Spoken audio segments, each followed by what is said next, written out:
سلام رفقا، امیدوارم که حالتون عالی باشه. بریم سراغ قسمت سوم بررسی استوری موشن های برتر. برای کسایی که نمیدونن، من یه سری ویدیوهای جدید تو چنل یوتیوبم دارم تولید میکنم و استوری موشن های برتر طراحای دیگر رو معمولا، چون کار خودش رو که دیگه آدم مثلا نمیره بررسی بکنه، که معمولا برای طراحای دیگر رو میشینم بررسی میکنم، نکات لازمش رو به فکرم برسه میگم، به فکرم نرسه سرنخش رو بهتون میدم، چیزی شو ندونم بهتون میگم که از چه راهی باید بیت پیدا بکنم، چیزیش هم بدونم میام حالا یاد میدم رو نرم افزار. کلا سری ویدیوهای جذابیه، برای خودم هم خیلی جذابه، چون هم ذهن خودم رو بازتر میکنه، همین که کلا یه ایده ای بود که من سالها بود میخواستم اجرایش بکنم و میدونم چقدر برای طراحا کاربرد داره، مخصوصا طراحای تازه کار تر و اونایی که حالا هنوز وارد بازار کار نشدن یا تازه میخوان بشن. در کل ویدیوهای آموزشی یه طرف، این ویدیوهای یه طرف، یعنی این ویدیوهای تحلیلی رو اگر با دقت ببینید در کنار آموزش درست و صحیح، واقعا بهتون کمک میکنه. بنابراین انتظار دارم که واقعا با لایک و سابسکرایبتون حمایت کنید از این ویدیوها. این ویدیوهای عادی نیست، ویدیوهاییه که حاصل چند سال تجربه، کلی آزمون و خطا، کلی شکست خوردن، کلی خراب کردن کاراست و کلا خلاصه میاد میشه تو 10 دقیقه 20 دقیقه. یعنی شما تو 10 دقیقه 20 دقیقه مسیر مثلا یک ساله رو طی میکنید. بنابراین به نظرم ارزش داره که واقعا ازشون حمایت کنید. بریم سراغ کار اول که من همینجوری رندوم تو اکسپلورم بچه‌ها گشتم، چند تا طراح هم خب حالا دورا دور آدم کاراشون رو دنبال میکنه دیگه، از اونا اومدم اووردم و خیلی تعصب خاصی یا رفاقت خاصی یا دشمنی من با طراح خاصی ندارم، حالا بخوام کار اونو بررسی بکنم، کار اونو مثلا بکوبم یا مثلا اصلا در این جایگاه که اولا نیستم و دوم که کلا میخوام بگم رندوم انتخاب میکنم، من خیلی در بند چنین چیزایی نباشید.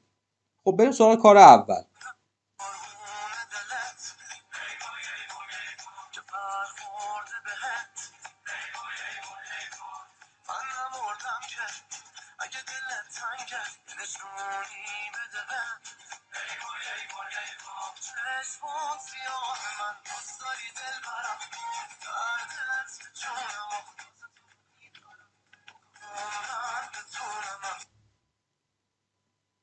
خب راجع به این کار باید بگم که تقریبا حالا تکنیکا و فونتاش چیزایی بوده که ما توی 2 قسمت بررسی قبلی اومدیم گفتیم. سعی من اینه که خیلی نکات تکراری نیام بگم، اما به نکات جالبش اشاره میکنم. این تیکه‌ای که به این شکل اومده شروع کرده کار جذاب شده، این کاری که تو مربع اومده انجام داده که بتونم گفتم چجوریه، و حالا اومده و رنگ بنفش استفاده کرده و پشت سر اومده فیلم رو قرار داده، فیلم رو توی این باکسه قرار داده که کار به نظرم جذابیه. دقیقا شما به همون شکلی که عکس‌ها رو قرار میدید توی یه باکس، فیلم هم میتونید قرار بدید و به همون شکلی که بهتون گفتم. و این باکس ها هم که اصلا اون جلسات قبلی ما اومدیم گفتیم، یعنی اومدیم بهتون یاد دادیم، نکته جدیدی نداره این استوری موشن، فقط این حرکت تایپ رایترشه که با افکت صوتی اومده همراهش کرده. این خیلی کار جذابیه و صفحه خود طراح هم اساسا پوریا محمودیاره کار ترتمیزی انجام داده. یعنی این مخصوصا این آیکونه که خیلی باحاله، این آیکون کیکه و توی موشناش کار جدیدی من نمیبینم که بخوام یاد بدم، یعنی همه رو اومدم جلسات قبلی گفتم. فونت بباس هستش و فونت انگلیسی دوم، فونت نکست آرت هستش. نکته خاصی راجع به این طراحی من ندارم بگم، بیشترش رو گفتم. یعنی جلسات قبلی کار ترتمیز و جذابیه و اینکه آخرش هم اومد از ویدیو استفاده کرده، خیلی کارشو جذاب کرده و خیلی کارو باحال کرده. و پایینش هم حالا اومده باز دوباره از تصویر خودش استفاده کرده.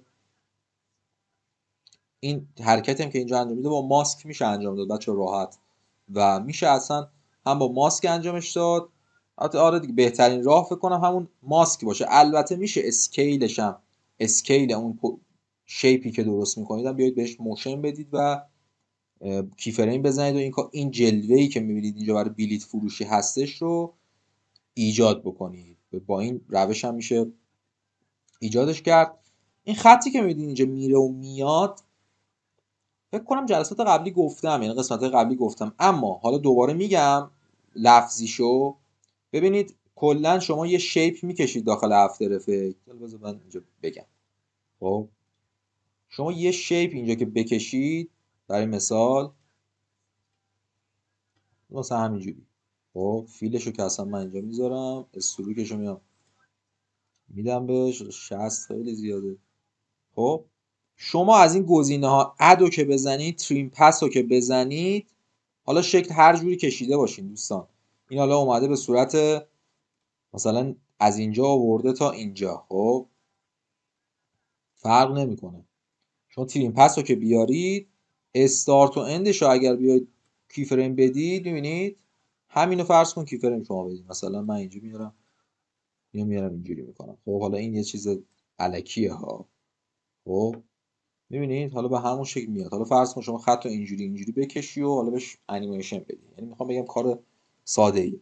خب گذر کنیم از این کار، بریم سراغ کار بعدی که من جا بود کارا اینجا. کار بعدی هم ببینم کدوم است. آها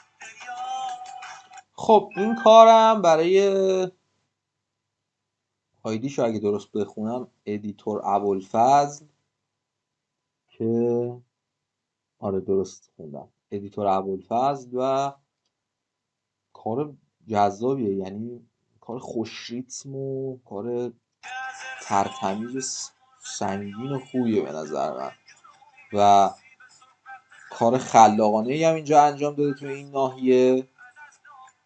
این کار واقعا جدیده، من خیلی ندیدم.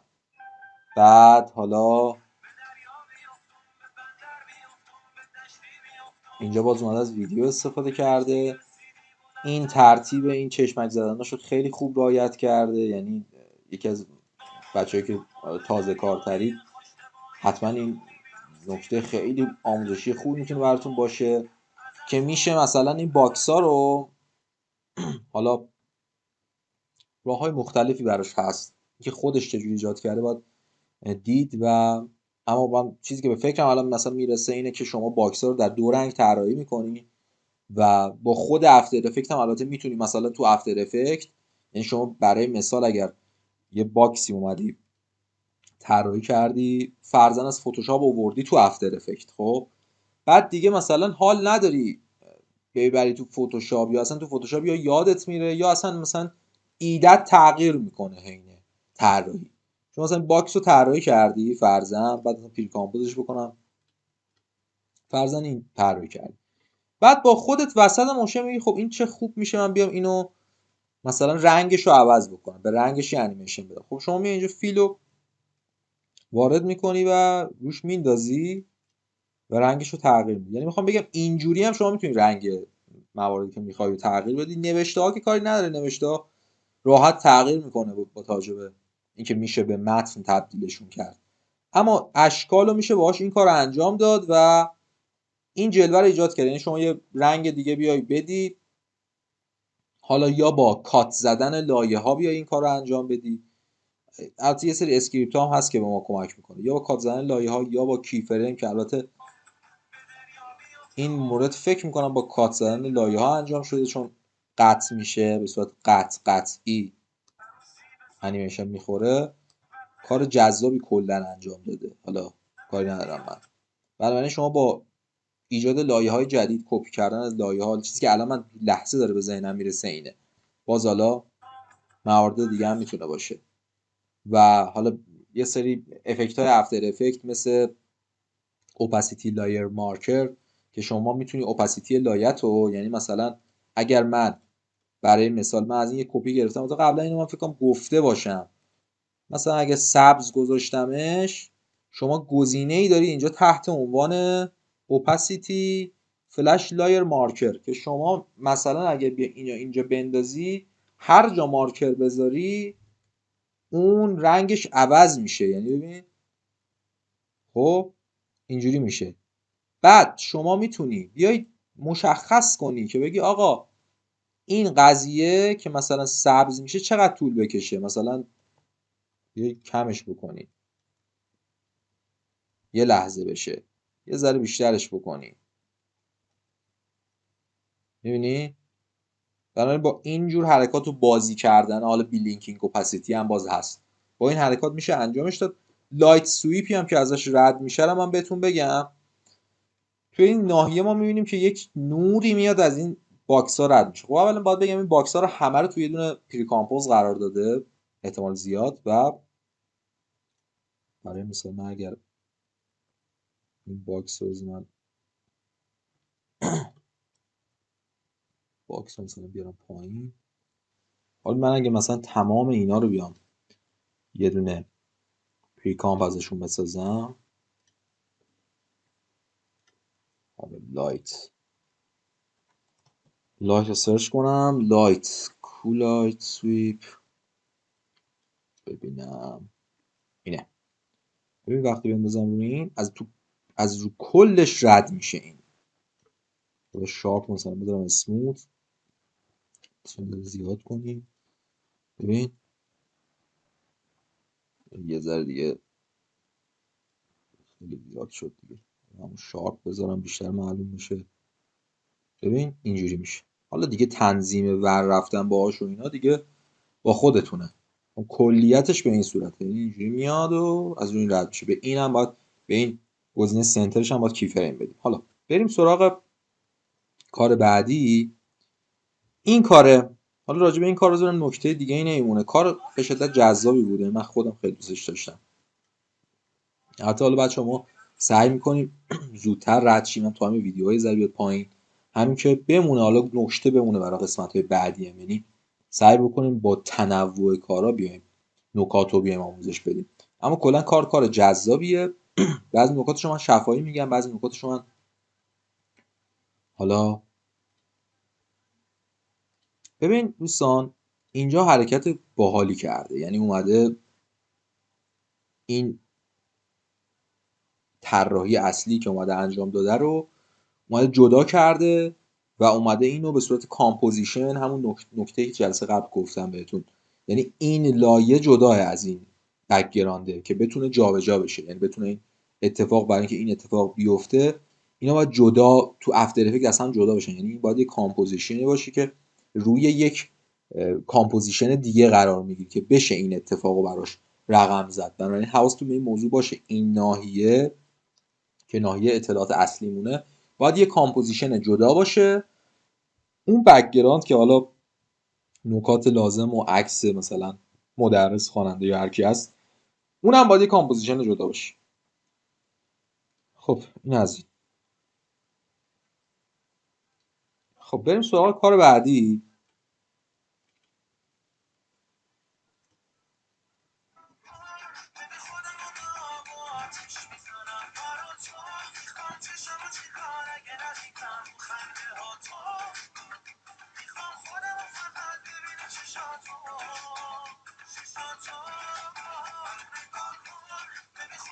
خب بچه این ترانزیشنی که اینجا میبینید، نکته جدیدش، ترانزیشنی که این وسط میبینید برای پکیج موشن برو هستش و شما موشن برو رو که نصب بکنید، یکی از پکیجاش فکر کنم توی پکیج زومش هم باشه اگه اشتباه نکنم، فکر کنم سیمپل ترانزیشن هاش هم اینو داشته باشه. حالا باید دید.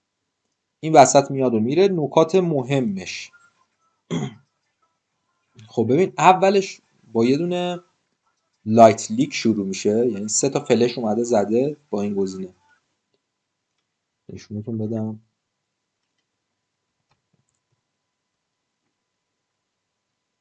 این لایر مارکر، یعنی شما 3 تا که مثلا روی همین بذارم من 3 تا پشت هم بذاری، یه دونه اینجا، یه دونه اینجا، یه دونه اینجا. باز حالا مثلا اینو به هم نزدیکتر بکنی سرعتشون هم بیشتر میشه. ببین سرعتشون هم بیشتر میشه و حالا میتونی تایمشون هم اینجا مثلا تنظیم بکنی، مثلا اینو بذاری روی 120. خب اون جلوه دقیقا ایجاد میشه. پس این نکتهشه. فونتش اگر اشتباه نکنم میخوره به فونت، فکر میکنم فونت شبیه فونت کهرباه یه ذره، یه فونت دیگه هم هست خیلی شبیه این خانواده است ولی کلا کهربا به این نزدیکه. حالا شاید دقیقا کهربا نباشه اما کهربا به این فونت نزدیکه. فونت کهربا سایت فونت ایران باید خریداری بکنید. فونت اینجا هم دقیقا فکر کنم فونت ایران یکان باشه اگر اشتباه نکنم و همین فعلا فونت هایی که بلد بودم از این کار همیناست.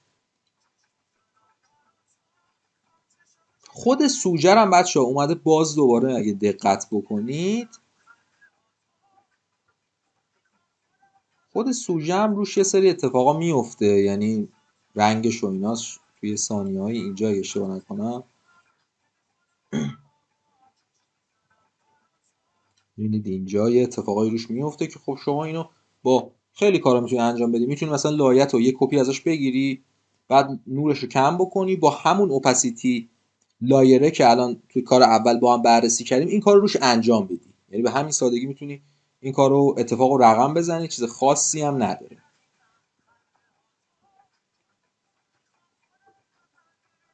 و خب حالا اون اوپاسیتی لایر مارکر روی ویدیو هم میتونه اعمال بشه، یعنی این سری ویدیو که میبینید وسط مسطا میاد پخش میشه میره با اون قضیه اتفاق میفته. ویدیو رو آورده با اوپاسیتی، با این گزینه اوپاسیتی، ببین لایر مارکر اومده ناحیه‌ای که خواسته حالا آورده ویدیو رو دوباره برده. این شکلی کلا ایجاد میشه. و همین نکته دیگه این نمونه طراح این کارو فقط من نمیبینم اسمش رو روی این کار اسمشو نزده، حالا نمیدونم بنا به چه دلیلی، ولی طراحشو من نمیبینم اینجا. ولی کلا من فکر کنم ترانه، آره ترانه شرقی این سفر رو که من دنبال میکنم کاراشون از یک سبک خاصی پیروی میکنه. کارهای آرمینشون هم که من آرمیزاریشون هم که من نگاه میکردم تقریبا رو همین حالت بود و تقریبا یه سبک یکسان رو دارن این دوستان و کارهای مینیمال و جذابی، یعنی در این ساده بودنشون کارهای جذابی هن. اما من باشم یه ذره حالا رنگاشو یکم به نظرم میشه یه دست‌تر کرد اما به هر حال کار در کل کار جذاب و مینیمال، توی سبک کار مینیمال کار جذابیه. خب این هم از این بررسی که این دفعه داشتیم. 3 تا کار رو بررسی کردیم، امیدوارم که براتون کاربرد داشته باشه. اگر کاری میبینید نیاز داره به بررسی برای من تو دایرکت بفرستید و بگید که آقا این کار مثلا تو ویدیو بعدی بررسی بکن. جایی من اشتباه کردم بگید، کامنت بذارید بگید مثلا اینجا این فلان فونت و اسمش مثلا من بلد نبودم شما بلد بودید بنویسید حتما، چون به هر حال یه جمع خودمونیه که دور هم دیگه بشین یاد بگیریم و کارامون رو بهتر بکنیم دیگه. قرار نیست که مثلا مسابقه باشه که نه، کلا دور همی میخوایم یه چیزی یاد بگیریم کارمون رو بهتر بکنیم. امیدوارم که همیشه سلامت و موفق باشید. ویدیوهای دیگه چنل از همین دست ویدیوها رو حتما نگاه کنید که خیلی براتون کاربرد داره. امیدوارم که همیشه سلامت و موفق باشید.